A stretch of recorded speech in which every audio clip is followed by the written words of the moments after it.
Everyone, today we're going to be talking with Chen. Terry is a graduate of NYU's Chen. She majored in finance and marketing, and she recently launched her baking company called Filled with Sweets. Can you tell us a little bit about your background? I know that you're Taiwanese American. Can you talk about your heritage and how that kind of wrapped into baking goods? Yeah, so I was born in New York, but I grew up in a Taiwanese family. So my mom and my dad, they immigrated from Taiwan. And since I was young, I actually went back to Taiwan pretty frequently.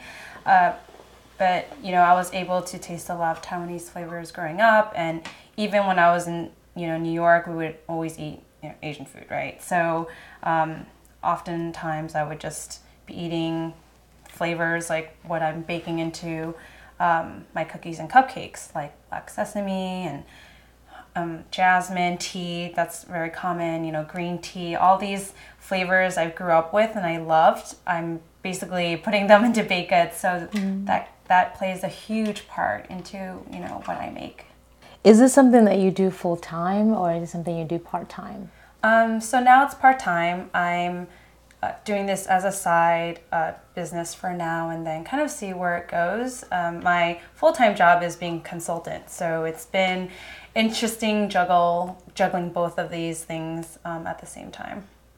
So you think that it's important to get both your parents to support you and your friends to support you, right, when you're starting a business? Yes. Yeah, absolutely. I trust my family in a lot of things, right? Like, so I obviously asked them, what they felt about what I was baking and what I was doing. And I did the same way with my friends. I think with my friends, it's been also really, really awesome because I'm lucky enough to have a lot of friends who are really supportive of me. And, I'm one person, so it makes like a lot of other tasks really important to have somebody to help me.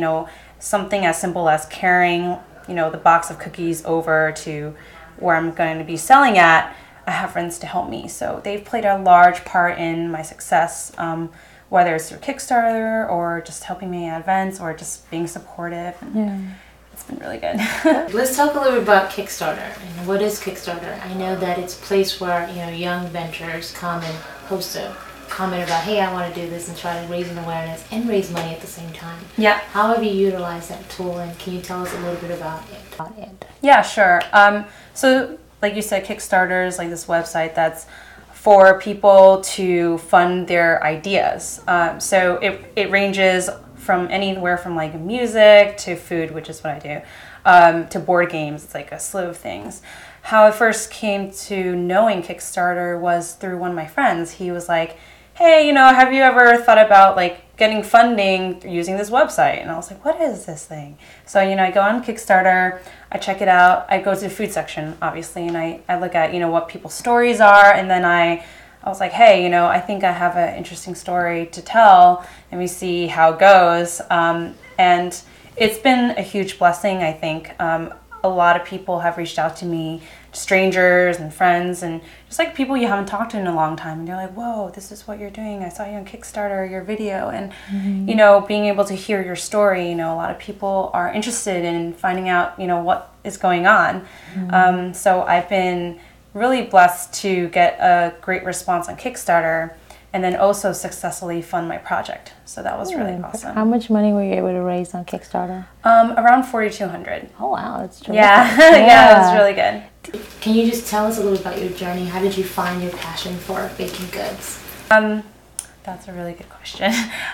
So in terms of finding my passion, it was quite, in certain ways it was easy, in certain ways it was difficult. Since college I knew I love food, I loved everything about it. Aside from eating it, but just being part of this food culture, I guess, especially in New York. So after I graduated college, I went to my, the job route, and then, kind of working for a few years, I was starting to struggle with, what do I really want to do in life? So, around that time is actually also when there was an economic downturn. And at that point, there weren't that many projects for me to be staffed on. Long story short, they laid me off. So during that time, they laid me off, I would say probably between, 2009, 2010, that was really when I thought about, hey, like, what do I want to do with food? So I would like go on like these job websites or read descriptions on like food, and I would try to reach out to people in the industries. And sometimes, I mean, majority of the time, people wouldn't respond back. But I had a few that was like, oh, this is how I got into the business, etc.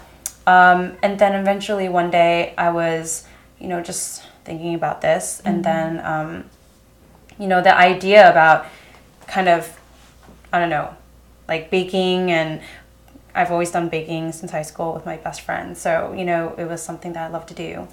And then it was like, oh, well, why don't you combine like what you really love to eat with baking? And I was like, that might not be a bad idea. So I literally, like, in this kitchen, I literally just started like baking. I was like, all right, I'll just add some of this and look through recipes, like normal recipes, and see, kind of like what I can add or what I can change around. And I started to develop a round of recipes. So that's kind of the journey and how I started it.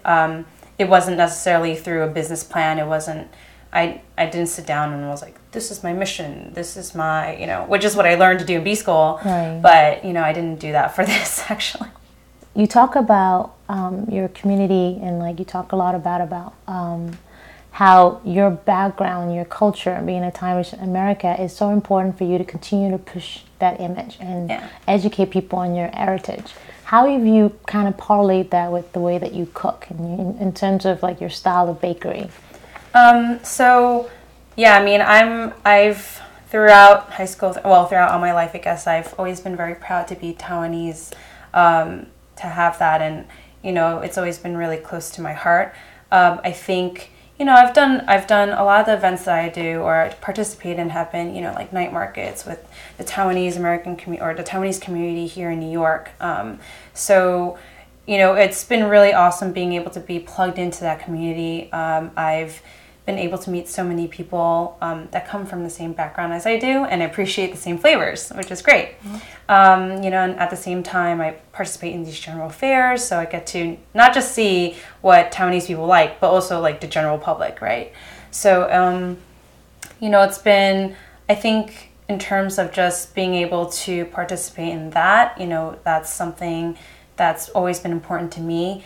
And definitely spread the love that I have for Taiwanese flavors is like so key for me. So yeah, I mean, that's like one of my big mission my mission statements rather, is to spread, the flavors that I grew up and loved to everybody else. Because I feel like people have to experience this. Yeah. This is great. All right, everyone. I hope you all got as much as I did on those interviews. With Nisha Mudley, she said, listen to your desire and welcome fear at your kitchen table. With Caroline Go, she said, take the leap of faith and find mentors along the way to inspire you to keep moving forward. With Terry Chen, we learned a very valuable lesson, which is you can teach yourself your passion by giving yourself enough time to really learn it. So until next time, keep moving forward with your path to passion, and we'll meet with you soon. Cheers! It's not far away, I'm waking up for each day, 'cause I know if this is the main event, please let me know I found what's not easy to forget. I haven't lost, I just haven't won quite yet, and I know that it's not far away. I'm waking up more each day, 'cause I know if this is the main event, please let me be